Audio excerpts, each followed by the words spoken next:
The next morning, Berlin surrendered. By mid-afternoon, all fighting in the city had stopped.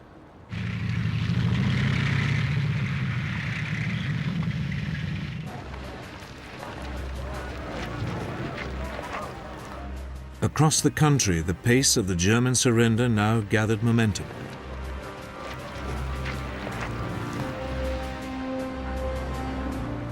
The following day, Dönitz sent a delegation to the British commanding officer, Field Marshal Montgomery. He offered to surrender all German forces in northern Germany.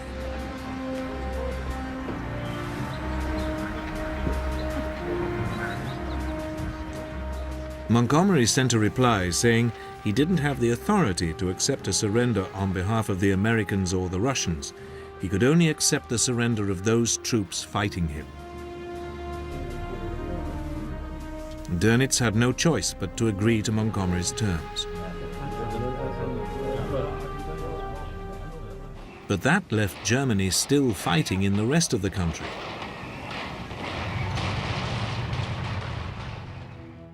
Dönitz now sent another delegation to General Eisenhower, the supreme Allied commander, to discuss a peace deal with the West, but it carefully avoided any reference to a surrender to the Russians.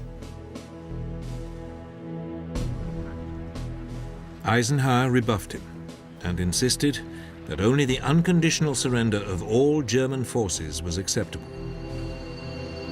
Once again, Dönitz was forced to back down.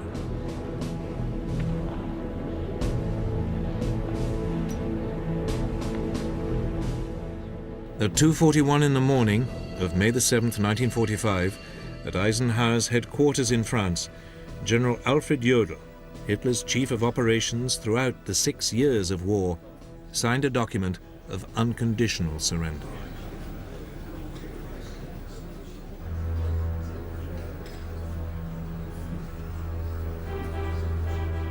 Eisenhower's chief of staff, Walter Bedell Smith, signed for the Western Allies.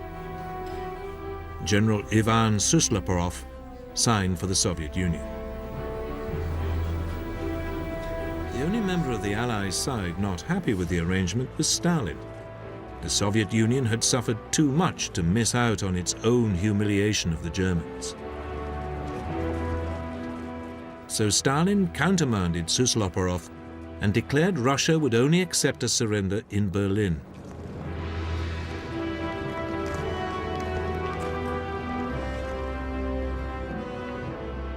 It meant that the following day, Hitler's former chief of staff, Field Marshal Wilhelm Keitel, signed a second surrender document to satisfy Stalin.